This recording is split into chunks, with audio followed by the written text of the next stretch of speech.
ਗੱਲ ਅਸੀਂ ਇਹ ਕਰਨੀ ਹੈ ਕਿ ਜਦੋਂ ਜੂਨ 2021 ਦੇ ਵਿੱਚ ਲੰਡਨ 'ਚ ਪਾਕਿਸਤਾਨੀ ਮੁਸਲਿਮ ਫੈਮਿਲੀ ਦੇ ਉੱਤੇ ਕਿਸੇ ਨੇ ਟਰੱਕ ਚੜ੍ਹਾਤਾ, ਉਹ 22 ਸਾਲਾ ਉਮਰ ਦਾ ਵਿਅਕਤੀ ਨਥੈਨੀਅਲ ਵੈਲਟਮੈਨ, ਉਹਦੇ ਤੇ ਮੁਕੱਦਮਾ ਚੱਲ ਰਿਹਾ ਹੈ।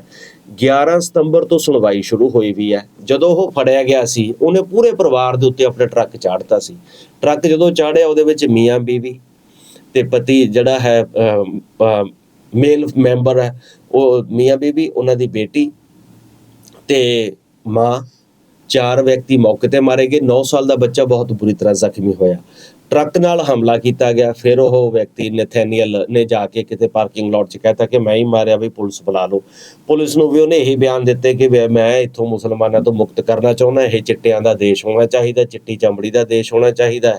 ਸੋ ਅਸੀਂ ਇੱਥੇ ਵਾਈਟ ਸੁਪਰਮੇਸੀ ਵਾਲੇ ਐਂਗਲ ਤੇ ਜੋ ਐਕਸਟ੍ਰੀਮਿਜ਼ਮ ਆ, ਉਹ ਸਾਰੀਆਂ ਗੱਲਾਂ ਆਪਾਂ ਡਿਸਕਸ ਕਰ ਚੁੱਕੇ ਆ। ਉਹਦੇ ਇਕਬਾਲੀਆ ਵੀ ਆਇਆ। ਹੁਣ ਇਹ ਹੈ ਕਿ ਐਵੀਡੈਂਸ ਪ੍ਰੈਜ਼ੈਂਟ ਹੋਇਆ, ਐਵੀਡੈਂਸ ਤੇ ਡਿਸਕਸ਼ਨ ਹੋ ਗਈ। ਹੁਣ ਗੱਲ ਹੈ ਕਿ ਉਹ ਕ੍ਰਿਮੀਨਲੀ ਉਹਦੇ ਉੱਤੇ ਚਾਰਜਸ ਕਿਸ ਤਰ੍ਹਾਂ ਦੇ ਲੱਗਦੇ ਆ, ਕੀ ਉਹ ਟਰਾਇਲ ਦੇ ਵਿੱਚ ਕਿਹੜੀ ਚੀਜ਼ ਤੇ ਕਿੱਥੇ ਉਹਨੂੰ ਫਰੇਮ ਕਰਕੇ ਕਿੱਥੇ ਐਕਿਊਜ਼ ਕੀਤਾ ਜਾ ਸਕਦਾ।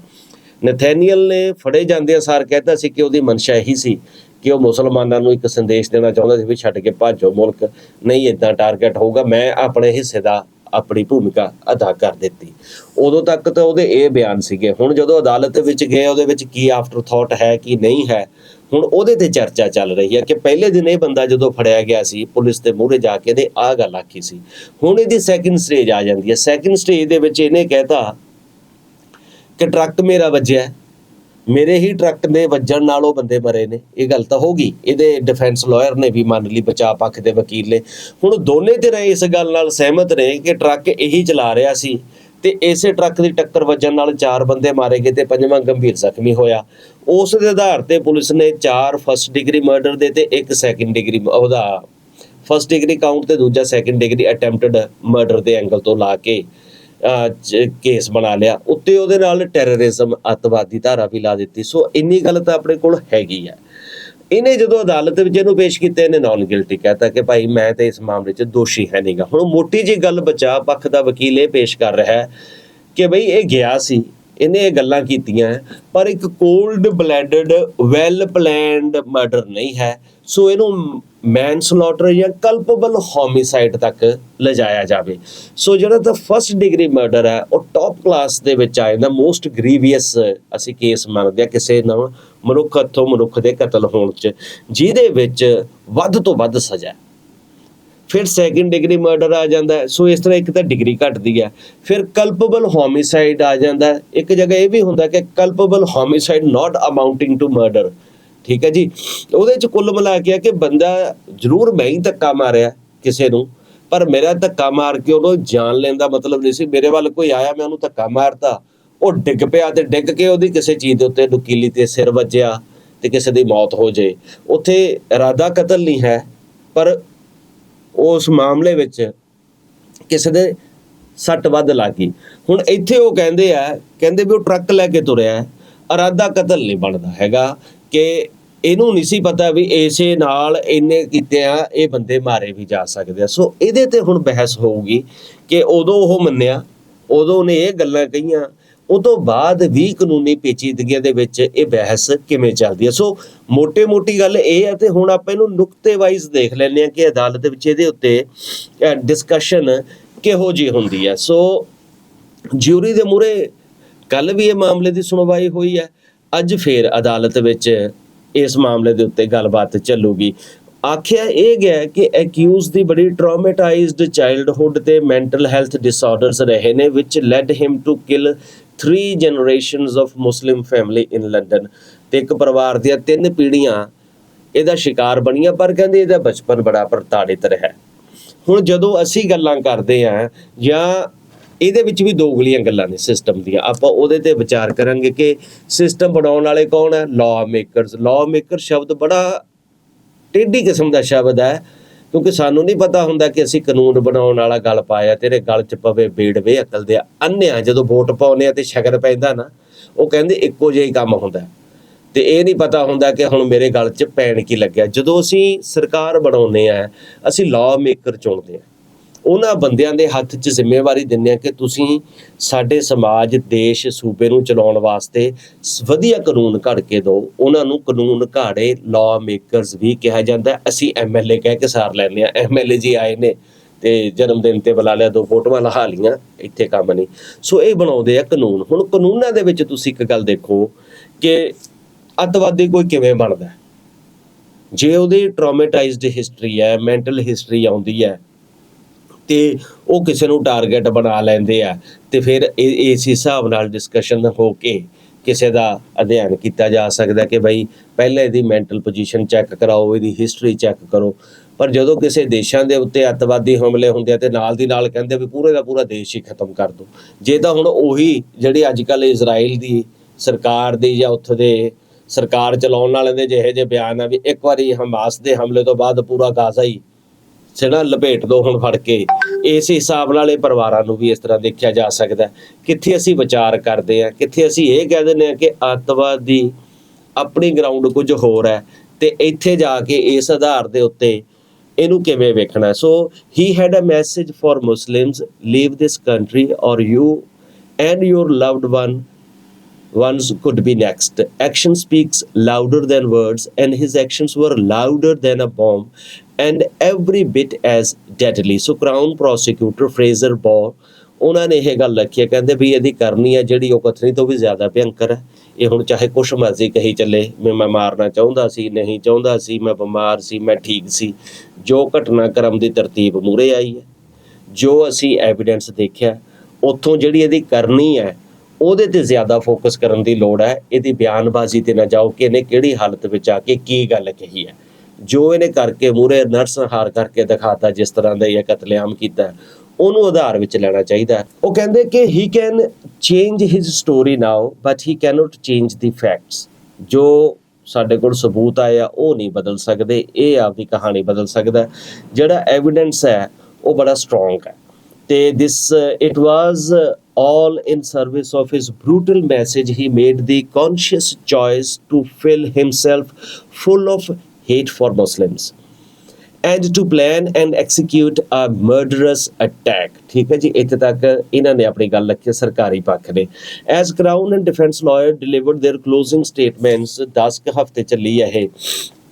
ਕਹਿੰਦੇ ਮੁਸਲਿਮ ਕਮਿਊਨਿਟੀ ਨਾਲ ਇਸ ਮਾਮਲੇ ਨਾਲ ਜੁੜੇ ਹੋਏ ਕੁਝ ਲੋਕ, ਕਿਉਂਕਿ ਵਿੰਡਸਰ ਦੇ ਵਿੱਚ ਚੱਲ ਰਹੀ ਹੈ ਸੁਣਵਾਈ ਤੇ ਲੰਡਨ ਸ਼ਹਿਰ ਦੇ ਵਿੱਚ ਇਹ ਵਾਕਿਆ ਹੋਇਆ ਸੀ, ਸੋ ਉੱਥੋਂ ਬਹੁਤ ਮੁਸਲਿਮ ਭਾਈਚਾਰਾ, ਪਰਿਵਾਰ ਦੇ ਨੇੜੇ ਦੇ ਜਾਣਨ ਪਹਿਚਾਨਣ ਵਾਲੇ ਲੋਕ, ਕਰੀਬੀ ਮਿੱਤਰ, ਦੋਸਤ, ਉਹ ਵੀ ਅਦਾਲਤ ਵਿੱਚ ਪਹੁੰਚਿਆ ਕਿ ਦੇਖੀਏ ਅਦਾਲਤ ਇਸ ਫੈਸਲੇ ਦੀ ਸੁਣਵਾਈ ਕਿਵੇਂ ਕਰਦੀ ਹੈ, ਕਿਹੜੀਆਂ ਚੀਜ਼ਾਂ ਦੇ ਸਟਰੋਂਗ ਐਵੀਡੈਂਸ ਇਸ ਕੇਸ ਦਾ ਨਿਤਾਰਾ ਕਰਨਗੇ।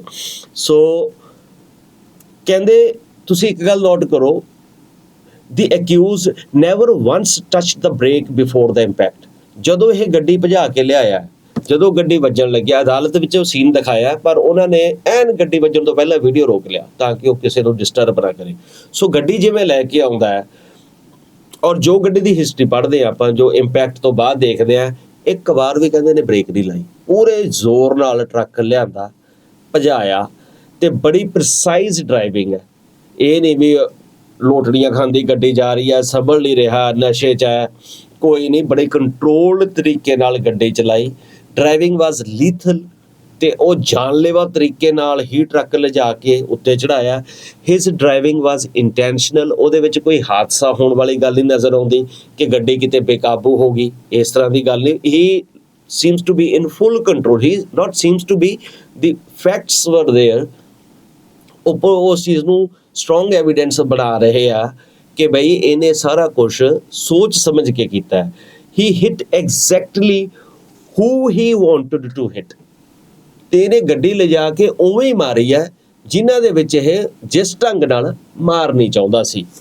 ਸੋ ਐਗਜ਼ੈਕਟਲੀ ਇਹ ਤਾਂ ਹੋ ਹੀ ਗਿਆ, achieving what he wanted to achieve, save for the little boys survival. ਕਹਿੰਦੇ ਨੇ 4 ਬੰਦੇ ਰੱਖੇ, ਪੂਰੇ ਨਿਸ਼ਾਨੇ ਤੇ ਲਏ, ਸਵਾਏ ਇੱਕ 9 ਸਾਲ ਦੇ ਬੱਚੇ ਤੋਂ ਜਿਹੜਾ ਇਸ ਹਾਦਸੇ ਦੇ ਵਿੱਚ ਗੰਭੀਰ ਰੂਪ ਵਿੱਚ ਜ਼ਖਮੀ ਹੋਇਆ। ਬਾਕੀ 4 ਦਾ ਉਹੀ ਨਤੀਜਾ ਨਿਕਲਿਆ ਜਿਸ ਨਤੀਜੇ ਨਾਲ ਗੱਡੀ ਭਜਾ ਕੇ ਇਹਨੇ ਮਾਰਨੀ ਚਾਹੀ ਹੈ। ਸੋ ਇੱਥੇ ਤੱਕ ਰਹਿ ਗਈ। ਹੁਣ ਜਿਹੜਾ ਡਿਫੈਂਸ ਲਾਇਰ ਹੈ, ਬਚਾਅ ਪੱਖ ਦਾ ਇਹਦਾ ਵਕੀਲ ਹੈ ਕ੍ਰਿਸਟੋਫਰ ਹਿਕਸ, ਉਹ ਫਿਰ ਇਹਦੇ ਹੱਕ 'ਚ ਕੀ ਦਲੀਲਾਂ ਦਿੰਦੇ ਆ, ਉਹ ਗੌਰ ਕਰਨ ਵਾਲੀਆਂ ਨੇ। He told jurors they should find his client guilty of manslaughter, not first degree murder. ਇਹ ਤਾਂ ਆਪਾਂ ਹੁਣ ਡਿਸਕਸ ਕਰ ਹੀ ਲਿਆ ਕਿ ਇਹਦੇ ਹੱਥੋਂ ਕਿਸੇ ਦੀ ਮੌਤ ਹੋ ਗਈ, ਇਹਨੂੰ ਸੋਚਿਆ ਸਮਝਿਆ ਕਤਲ ਨਾ ਮੰਨਿਆ ਜਾਵੇ।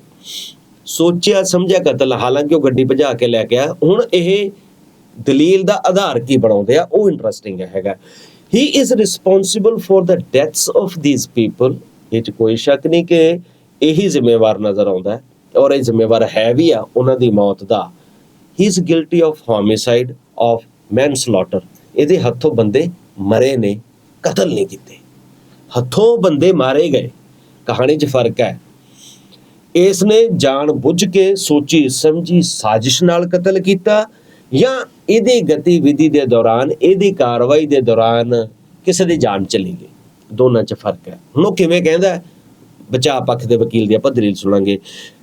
If there is a death but the death is not ਇੰਟੈਂਡਡ।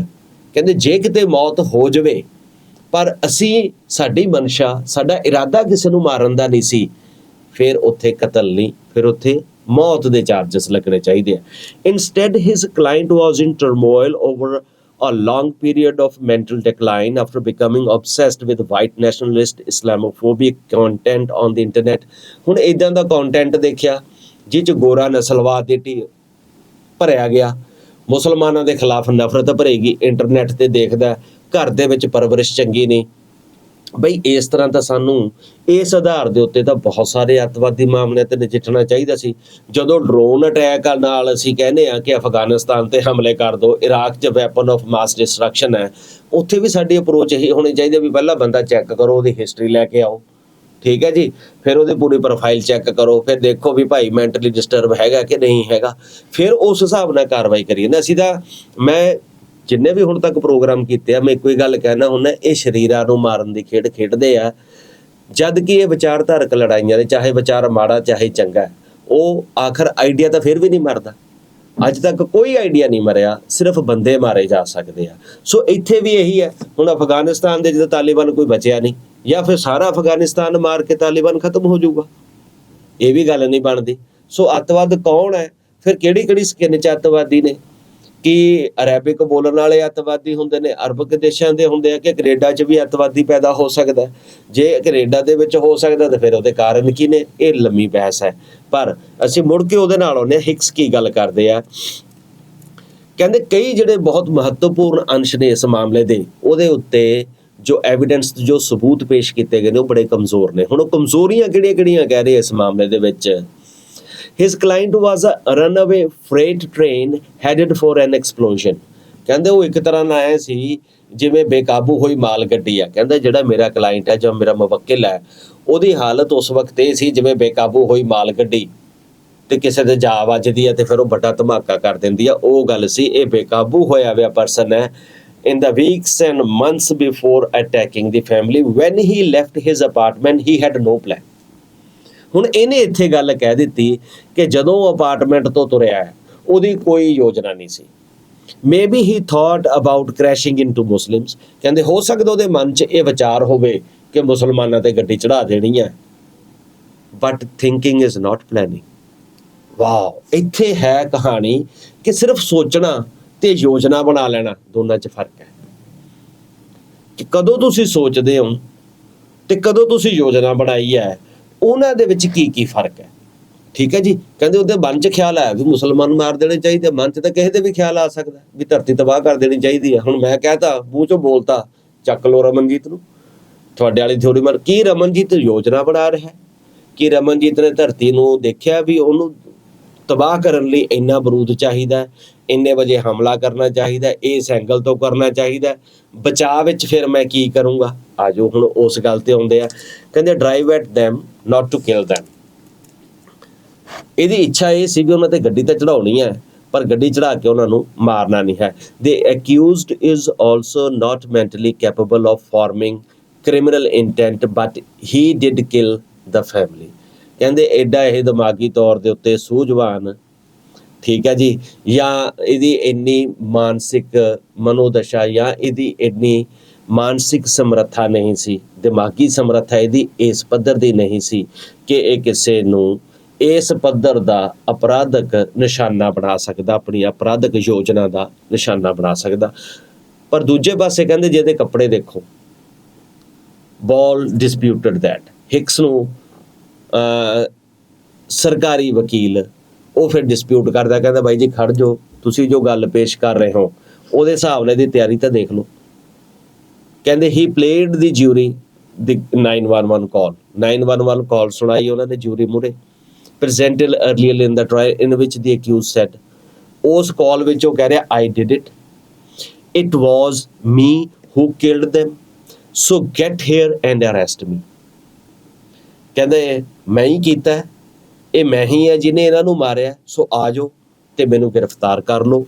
I did it on purpose, ਤੇ ਮੈਂ ਜਾਣ ਬੁੱਝ ਕੇ ਇਹ ਕਾਰਾ ਕੀਤਾ। The jury doesn't have to speculate about the accused's state of mind because they have hours of footage where he lays out his intentions। ਕਹਿੰਦੇ jury ਦੇ ਮੂਹਰੇ ਕਿਹਾ ਕਿ ਸਪੈਕੂਲੇਟ ਨਾ ਕਰੋ, ਅੰਦਾਜ਼ੇ ਨਹੀਂ ਲਾਉਣ ਦੀ ਲੋੜ, ਤੁਸੀਂ ਇਹਦੇ ਸਾਰੇ ਬਿਆਨ ਸੁਣੋ। ਉਹਦੇ ਵੀਡੀਓ ਦੇ ਉੱਤੇ ਰਿਕਾਰਡ ਹੋਇਆ ਜਿੱਥੇ ਉਹ ਬਾਰ-ਬਾਰ ਉਹਨੇ ਆਪਣੇ ਆਪ ਨੂੰ ਪੇਸ਼ ਕਰਦਿਆਂ, ਆਪਣਾ ਇਰਾਦਾ ਪੇਸ਼ ਕਰਦਿਆਂ ਦੱਸਿਆ ਕਿ ਭਾਈ ਉਹ ਇਸ ਤਰ੍ਹਾਂ ਇਹ ਕਰਨਾ ਚਾਹੁੰਦਾ ਸੀ, ਇਸ ਤਰ੍ਹਾਂ ਦੀ ਉਹਦੀ ਖਿਆਲਾਤ ਸੀਗੇ ਜਿਹਦੇ ਕਰਕੇ ਉਹਨੇ ਆਹ ਹਮਲਾ ਕੀਤਾ। ਤੇ ਜਿਹੜਾ ਸਰਕਾਰੀ ਵਕੀਲ ਆ ਉਹਨੇ ਗੱਡੀ ਵਾਲੀ, ਜਿਵੇਂ ਮੈਂ ਦੱਸਿਆ ਕਿ ਕਿਵੇਂ ਯੂ ਟਰਨ ਲੈ ਕੇ ਆ ਕੇ ਕਿਵੇਂ ਟਰੱਕ ਚੜਾ ਕੇ ਉਹਨੇ ਗੱਲਬਾਤ ਕੀਤਾ। Holding up the helmet bulletproof vest the accused was wearing at the time of the crash, Ball asked the jury to reject the defense assertion that the cargo pants and steel toe boots Weltman was wearing were work clothes। ਹੁਣ ਉਹਨੇ ਤਿਆਰੀ ਕੀਤੀ, steel to shoes ਪਾਏ ਆ, West ਪਾਈ ਆ, bullet proof ਵਰਗੀ jacket ਉੱਤੋਂ ਦੀ ਪਾ ਰੱਖੀ ਆ ਜੀ। ਕਹਿੰਦੇ ਜਿਹੜਾ ਜਿਹਾ ਸਾਜ਼ੋ ਸਮਾਨ ਪਾ ਕੇ ਉਹ ਨਿਕਲਿਆ, ਜਿਸ ਤਰ੍ਹਾਂ ਉਹਦੇ ਟਰੱਕ ਦੇ ਅੱਗੇ ਵੀ ਲੱਗੀ ਹੋਈ ਆ, ਬਾਰ ਲੱਗੀ ਹੋਈ ਆ, ਜਿੱਦਾਂ ਦੇ ਵੀ ਉਹਦੇ ਪ੍ਰਬੰਧ ਸੀ ਉੱਥੋਂ ਤਾਂ ਕਿਤੇ ਲੱਗਦਾ ਨਹੀਂ ਵੀ ਇਹ ਉਈਂ ਗਿਆ ਹੋਣਾ। ਤਕਰੀਬਨ ਕਹਿੰਦੇ ਇੱਕ ਯੋਧੇ ਵਾਂਗੂ ਤਿਆਰ ਹੋ ਕੇ ਨਿਕਲਿਆ। These were warrior clothes, the evidence shows। ਕਹਿੰਦੇ ਸਬੂਤਾਂ ਨੂੰ ਦੇਖ ਲਓ, ਤੁਹਾਡੇ ਮੂਹਰੇ ਪਏ, ਉੱਥੋਂ ਦੇਖ ਕੇ ਤੇ ਇਹ ਲੱਗਦਾ ਕਿ ਪੂਰਾ ਇੱਕ ਜਿਵੇਂ ਸਿਪਾਹੀ ਤਿਆਰ ਹੋ ਕੇ ਨਿਕਲਦਾ, ਇਹ ਉਸ ਤਰ੍ਹਾਂ ਦੀ ਤਿਆਰੀ ਕਰਕੇ ਨਿਕਲਿਆ ਸੀ। ਤੇ ਪਾਕਿਸਤਾਨੀ ਫੈਮਿਲੀ ਇਹਨੂੰ ਇਸ ਤਰ੍ਹਾਂ ਨਜ਼ਰ ਆਈ ਜਿਵੇਂ ਕਹਿੰਦੇ ਕਿਸੇ ਉਹ ਬੁੱਲ ਫਾਈਟਿੰਗ ਦੇ ਵਿੱਚ ਉਹ ਲਾਲ ਕੱਪੜਾ ਦਿਖਾਉਂਦੇ ਹੁੰਦੇ ਨੇ ਨਾ, ਉਹਨਾਂ ਨੂੰ ਮੈਟਾਡੋਰ ਦਿਖਾਉਂਦੇ ਆ ਬੁੱਲ ਨੂੰ, ਕਿ ਉਹ ਫਿਰ ਭੱਜਿਆ ਆਉਂਦਾ ਗੁੱਸੇ 'ਚ ਉਹਦੇ ਵੱਲ ਨੂੰ। ਤਕਰੀਬਨ ਕਹਿੰਦੇ ਉਹ ਸੀਨ ਸੀ ਕਿ ਇਹਦੀ ਪੂਰੀ ਤਿਆਰੀ ਸੀ। ਅੱਗੇ ਉਹ ਉਵੇਂ ਦੀ ਚੀਜ਼ ਦੇਖ ਕੇ, ਜਿਹਨੂੰ ਦੇਖ ਕੇ ਹੋਰ ਭੜਕ ਗਿਆ ਵੀ ਉਹ ਮਿਲ ਗਿਆ ਮੇਰਾ ਸ਼ਿਕਾਰ, ਮੁਸਲਿਮ ਪਰਿਵਾਰ ਪੂਰੇ ਦਾ ਪੂਰਾ ਇੱਕਜੁੱਟ ਜਾ ਰਿਹਾ ਤੇ ਇਹ ਤੇ ਗੱਡੀ ਚੜਾ ਦਿਓ। ਸੋ ਕਹਿੰਦੇ ਇਹਦੇ ਰਾਜਨੀਤਿਕ ਤੌਰ ਤੇ, ਇਹਦੇ ਵਿਚਾਰਧਾਰਕ ਤੌਰ ਤੇ ਤੇ ਧਾਰਮਿਕ ਤੌਰ ਤੇ ਇਹਦੇ ਜਿਹੜੇ ਖਿਆਲਾਤ ਹੈ, when he drove his pickup truck into the family while they were on an evening walk, they also say he intended to intimidate a segment of population, Muslim population। ਇਹ ਕਹਾਣੀ ਬਾਰ-ਬਾਰ ਆ ਚੁੱਕੀ ਹੈ। ਪੂਰੀ ਫੁੱਲ ਤਿਆਰੀ ਨਾਲ ਉਵੇਂ ਦੀ ਅਟੈਕ ਕੀਤਾ ਗਿਆ ਤੇ ਮੁਸਲਮਾਨਾਂ ਦੇ ਵਿੱਚ ਦਹਿਸ਼ਤ ਪੈਦਾ ਕਰਨੀ ਇਹਦਾ ਉਸ ਵੇਲੇ ਦਾ ਨਿਸ਼ਾਨਾ ਸੀ। ਹੁਣ ਇਹ ਗੱਲਾਂ ਤੋਂ ਬਾਅਦ ਡਿਫੈਂਸ ਲਾਇਰ ਨੇ ਫਿਰ ਇੱਕ ਗੱਲ ਕਹੀ ਹੈ ਜਿੱਥੇ ਉਹ ਆਪਣੇ ਮੁਵੱਕਿਲ ਦਾ ਬਚਾਅ ਕਰਦਾ ਇਸ ਹਾਲਾਤ ਵਿੱਚੋਂ ਵੀ। ਸੋ ਉਹੀ ਗੱਲ ਹੈ ਕਿ ਕਾਨੂੰਨਨ ਤੌਰ ਤੇ ਤੁਹਾਨੂੰ ਕੁਝ ਵੀ ਦਿਖਦਾ ਹੋਵੇ, ਬੰਦੇ ਨੇ ਇਕਬਾਲ ਕਰ ਲਿਆ, ਗੱਡੀ ਮਾਰੀ, ਸਾਨੂੰ ਇਹ ਸੀ ਵੀ ਇਹ ਮਿੰਟੋ ਮਿੰਟੀ ਇਹ ਕੇਸ ਸੋਲਵ ਹੋ ਜਾਊਗਾ, ਇਹਦੇ ਵਿੱਚ ਵੀ ਬਹੁਤ ਸਕੋਪ ਹੈ। ਔਰ ਚੰਗੀ ਗੱਲ ਹੈ ਕਿ ਹਰ ਕਿਸੇ ਨੂੰ ਆਪਣੀ ਸਫਾਈ ਪੇਸ਼ ਕਰਨ ਦਾ ਮੌਕਾ ਦਿੱਤਾ ਜਾਣਾ ਚਾਹੀਦਾ। ਔਰ ਕੈਨੇਡੀਅਨ ਹਿਸਟਰੀ ਵਿੱਚ ਪਹਿਲਾ ਕੇਸ ਹੈ ਜਦੋਂ ਫਸਟ ਡਿਗਰੀ ਮਰਡਰ ਤੇ ਟੈਰਰਿਜ਼ਮ ਦੇ ਚਾਰਜਸ ਲੱਗੇ ਨੇ। ਜਿਊਰੀ ਮੂਹਰੇ ਇਹਦੇ ਤੇ ਵਿਚਾਰ ਚਰਚਾ ਹੋ ਰਹੀ ਹੈ। ਸੋ ਇਹ ਜਿਹਨੂੰ ਆਪਾਂ ਕਹਿ ਸਕਦੇ ਹਾਂ ਕਿ ਇੱਕ ਵੈਲ ਥਾਟ ਆਊਟ ਕੇਸ ਬਣੂਗਾ ਇਹ, ਜਿਹਦੇ ਉੱਤੇ ਲੰਮੇ ਸਮੇਂ ਤੱਕ ਵੀ ਵਿਚਾਰ ਚਰਚਾ ਹੋਇਆ ਕਰੂਗੀ ਕਿ ਭਾਈ ਇਹਨੂੰ ਕਿਵੇਂ ਪੇਸ਼ ਕੀਤਾ ਗਿਆ, ਇਹਦੇ ਵਿੱਚ ਕੀ ਐਵੀਡੈਂਸ ਵਿਚਾਰਿਆ ਗਿਆ ਤੇ ਕੀ ਐਵੀਡੈਂਸ ਇਹਦੇ ਵਿੱਚ ਵਿਚਾਰਿਆ ਗਿਆ ਤੇ ਕਿਹੜੇ ਆਧਾਰ ਦੇ ਉੱਤੇ ਕਿਸ ਤਰ੍ਹਾਂ ਦੀਆਂ ਗੱਲਾਂ ਆਈਆਂ, ਕਿਉਂਕਿ ਇਹਦੇ ਨਾਲ ਇੱਕ ਪ੍ਰੈਸੀਡੈਂਟ ਵੀ ਆਉਣ ਵਾਲੇ ਸਮੇਂ ਦੇ ਹਿਸਾਬ ਨਾਲ ਬਣ ਜਾਂਦਾ ਹੈ। ਸੋ ਕਿਤੇ ਨਾ ਕਿਤੇ ਕੁਛ ਮਿਸ ਆ ਗਿਆ ਜੀ, ਠੀਕ ਹੈ। ਤੇ Crown prosecutors have said the killings were planned, deliberate and an act of terrorism which combined to make it first degree murder। But Hicks ਨੇ ਫਿਰ ਆਪਣੇ ਪੱਖ ਦੇ ਵਿੱਚ ਆਪਣੇ ਮੁਵੱਕਿਲ ਦੇ ਬਚਾਅ ਦੇ ਵਿੱਚ ਕਿਹਾ, ਕਹਿੰਦੇ ਉਹਦੇ ਮੁਵੱਕਿਲ ਦੀ ਕੋਈ ਯੋਜਨਾ ਨਹੀਂ ਸੀ, ਕੋਈ ਇਰਾਦਾ ਨਹੀਂ ਸੀ ਕਤਲ ਦਾ, which he defined a calculate। ਕਤਲ ਕੀ ਹੁੰਦਾ ਹੈ, ਪਲੈਨਿੰਗ ਕੀ ਹੁੰਦੀ ਹੈ। ਸੋ ਬਚਾਅ ਪੱਖ ਦਾ ਵਕੀਲ ਕਹਿੰਦਾ a calculated scheme or design that has been carefully thought out and the consequence of which have been considered। ਕਹਿੰਦੇ ਇੱਕ ਯੋਜਨਾ ਜਿਹੜੀ ਹੈ ਸੋਚੀ ਸਮਝੀ ਯੋਜਨਾ ਕਤਲ ਦੀ ਉਹ ਹੈ ਜਿਹਦੇ ਵਿੱਚ ਸਾਰੀਆਂ ਗਿਣਤੀਆਂ ਮਿਣਤੀਆਂ ਕਰਕੇ ਯੋਜਨਾ ਤਿਆਰ ਕੀਤੀ ਗਈ ਹੋਵੇ ਤੇ ਬੜੇ ਧਿਆਨ ਨਾਲ ਉਹਨੂੰ ਐਕਸੀਕਿਊਟ ਕਰਕੇ ਚਲਾਇਆ ਗਿਆ ਹੋਵੇ ਤੇ ਫਿਰ ਉਹਦੇ consequences of which have been considered ਤੇ ਇਹ ਵੀ ਪਤਾ ਹੋਵੇ ਕਿ ਨਤੀਜੇ ਦੇ ਵਿੱਚ ਇਹ ਕੁਛ ਵਾਪਰੇਗਾ। And not did he have time to deliberate his actions in the 19 seconds between when he saw Afzal family walking and when he turned his truck around and struck them। ਕਹਿੰਦੇ ਕੁੱਲ ਮਿਲਾ ਕੇ ਜਦੋਂ ਇਹਨੇ ਅਫਜ਼ਲ ਫੈਮਿਲੀ ਦੇਖੀ ਆਪਣਾ truck ਘੁਮਾਇਆ 19 second ਲੱਗਦੇ ਆ। ਕੀ ਤੁਸੀਂ 19 ਸਕਿੰਟਾਂ ਦੇ ਵਿੱਚ ਇਸ ਨੂੰ ਕਹਿ ਸਕਦੇ ਹੋ? ਹੁਣ ਇੱਥੇ ਇੱਕ ਗੱਲ ਆ ਜਾਂਦੀ ਹੈ, ਮੈਂ ਘਰੋਂ ਬਾਹਰ ਨਿਕਲਿਆ, ਮੈਨੂੰ ਇਹ ਆ ਕਿ ਮੈਨੂੰ ਇਨਡਿਸਕ੍ਰਿਮੀਨੇਟਲੀ ਮੈਨੂੰ ਤਾਂ ਇਸ ਪਹਿਰਾਵੇ ਵਾਲੇ ਬੰਦੇ ਚਾਹੀਦੇ ਆ, ਮੈਂ ਤਾਂ ਇੰਨੇ ਆਹ ਕੌਮ ਦੇ ਵਰਗ ਦੇ A ਧਰਮ ਦੇ B ਧਰਮ ਦੇ C ਧਰਮ ਦੇ ਬੰਦੇ ਮਾਰਨੇ। ਆਪਾਂ ਮੰਦਿਰ ਦੇ ਗੁਰਦੁਆਰੇ ਦੇ ਕਿਸੇ ਵੀ ਧਾਰਮਿਕ ਸਥਾਨ ਦੇ ਬਾਹਰ ਜਾ ਕੇ ਖੜ ਗਏ, ਉਹਨੇ ਉੱਥੇ ਜਾ ਕੇ ਗੋਲੀਆਂ ਚਲਾ ਕੇ ਤੇ ਆਪਣਾ ਪਾਰ ਵੱਜਿਆ।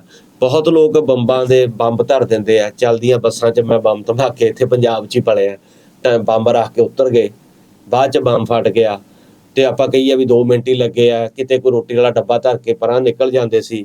ਸੋ ਇਸ ਤਰ੍ਹਾਂ ਦੀਆਂ ਕਈ ਘਟਨਾਵਾਂ ਹੁੰਦੀਆਂ ਰਹੀਆਂ ਨੇ। ਸੋ ਕਿੱਥੇ ਜਾ ਕੇ ਤੁਸੀਂ ਸਾਜ਼ਿਸ਼ ਕੀਤੀ ਤੇ ਆਪਾਂ ਕਿਹਾ ਵੀ ਇਹਦੇ ਵਿੱਚ ਵੈਲ ਥੌਟ ਆਊਟ ਆ, ਫਿਰ ਅਗਲੇ ਦਾ ਨਹੀਂ ਪਤਾ ਕਿ ਉਹਦੇ ਇੰਟੈਂਡਡ ਕੌਨਸੀਕੁਐਂਸਸ ਕੀ ਹੋਣ। ਹੋ ਸਕਦਾ ਉਹਦੇ ਵਿੱਚ ਦੇਖਣ ਨੂੰ ਉਹ ਇੱਕ ਧਰਮ ਦੇ ਲੱਗਦੇ ਹੁਣ, ਪਰ ਦੇਖਿਆ ਜਾਵੇ ਤੇ ਉਹਦੇ ਵਿੱਚ ਉਹ ਨਾਸਤਿਕ ਹੀ ਹੋਣ ਜਾਂ ਕਿਸੇ ਤਰ੍ਹਾਂ ਵੀ ਲਾ ਲਓ, A ਧਰਮ ਦੇ ਲੱਗਦੇ ਬੰਦੇ ਨਿਕਲਣ ਉਹ B ਧਰਮ ਨੂੰ ਮੰਨਣ ਵਾਲੇ। ਅਪੇਰੈਂਟਲੀ ਆਪਾਂ ਨੂੰ ਨਹੀਂ ਪਤਾ ਹੁੰਦਾ ਕਿ ਕੌਨਸੀਕੁਐਂਸਸ ਕੀ ਨੇ। ਲੋਕ ਜਹਾਜ਼ਾਂ ਦੇ ਵਿੱਚ ਬੰਬ ਧਰਦੇ ਆ, ਜਦੋਂ ਜਹਾਜ਼ਾਂ ਨੂੰ ਉਡਾ ਦਿੰਦੇ ਆ ਤੇ ਉਹਦੇ ਵਿੱਚ ਵੀ ਜਹਾਜ਼ਾਂ ਦੀ ਸਾਰੀ ਲਿਸਟ ਕਢਾਉਂਦੇ ਆ ਪੈਸੇਂਜਰਸ ਦੀ ਕਿ ਇਹਦੇ ਵਿੱਚ ਇੰਨੇ % ਆਹ ਬੰਦੇ ਬੈਠੇ ਹੋਣਗੇ। ਜਦੋਂ ਜਹਾਜ਼ ਤੇ ਹਮਲਾ ਹੁੰਦਾ, ਟ੍ਰੇਨਾਂ ਉਡਾਈਆਂ ਜਾਂਦੀਆਂ ਨੇ, ਬੱਸਾਂ ਉਡਾਈਆਂ ਜਾਂਦੀਆਂ ਨੇ, ਹਾਂਜੀ ਕਾਰ ਦੇ ਉੱਤੇ ਪੋਲੀਟੀਸ਼ੀਅਨ ਤੇ ਹਮਲਾ ਕੀਤਾ, ਉਹਦੇ ਵੀ ਇੰਟੈਂਡਡ ਕੌਨਸੀਕੁਐਂਸਸ ਕਈ ਵਾਰ ਪੋਲੀਟੀਸ਼ੀਅਨ ਦੇ ਉਹੋ ਜਿਹੇ ਨਹੀਂ ਨਿਕਲਦੇ। ਕੋਲੈਟਰਲ ਡੈਮੇਜ 'ਚ ਕਈ ਬੰਦੇ ਮਾਰੇ ਜਾਂਦੇ ਆ ਤਾਂ ਕਿਵੇਂ ਫਿਰ ਪਤਾ ਲੱਗੂਗਾ? ਕੋਲੈਟਰਲ ਡੈਮੇਜ ਦੇ ਵਿੱਚ ਵੀ ਬਹੁਤ ਤਰ੍ਹਾਂ ਦੀਆਂ ਗੱਲਾਂ ਆ ਜਾਂਦੀਆਂ। So he also dismissed other evidences presented against his client by prosecutors including documents the crown says was a manifesto. ਕਹਿੰਦੇ ਆ ਵਾਈਟ ਅਵੇਕਨਿੰਗ ਦਾ ਜੇ ਤੁਸੀਂ ਹੁਣ ਡਾਕੂਮੈਂਟ ਕੱਢ ਲਿਆ ਕਿ ਆਹ ਦੇਖੋ ਜੀ ਇਹ ਤਾਂ ਇਸ ਤਰ੍ਹਾਂ ਦੀ ਨਸਲਵਾਦ ਨਾਲ ਇਹ ਬੰਦਾ ਓਤ ਪ੍ਰੋਤ ਸੀ, ਪੂਰੀ ਤਰ੍ਹਾਂ ਜੀ ਗਰਸਿਆ ਹੋਇਆ ਸੀ, ਡੰਗਿਆ ਹੋਇਆ ਸੀ ਤੇ ਇਹੀ ਅੱਗੇ ਲੈਸਨ ਫਲਾਉਣਾ। ਤੇ ਕਹਿੰਦੇ ਕਿੰਨੇ ਕੁ ਲੋਕਾਂ ਨੇ ਇਹ ਤੋਂ ਸਿੱਖ ਲਿਆ। ਤੇ ਮੈਂ ਕਿਹਾ ਜਿਨ੍ਹਾਂ ਤੋਂ ਇਹ ਸਿੱਖ ਕੇ ਆ ਕੇ ਦੀ ਗੱਲਾਂ ਕਰਦਾ ਹੈ, ਇਹ ਤਾਂ ਕਿਸੇ ਨਾਲ ਵੀ ਕਿਸੇ ਨੂੰ ਜੋੜਿਆ ਨਹੀਂ ਜਾ ਸਕਦਾ। ਅੱਛਾ ਹੁਣ ਵੀ ਅਸੀਂ ਦੇਖਦੇ ਹਾਂ ਕਿ ਦੁਨੀਆ ਦੇ ਵਿੱਚੋਂ ਪਿੱਛੇ ਜੇ ਸੀਰੀਆ ਵੇਲੇ ਬਹੁਤ ਗੱਲਾਂ ਹੋਈਆਂ ਸੀ ਕਿ ਕੈਨੇਡਾ ਤੋਂ ਬੰਦੇ ਰੈਡੀਕਲਾਈਜ਼ਡ ਹੋ ਜਾਂਦੇ ਆ। ਐਡੀ ਦੂਰ ਬੈਠੇ ਕਿਵੇਂ ਰੈਡੀਕਲਾਈਜ਼ਡ ਹੋ ਗਏ ਬਈ?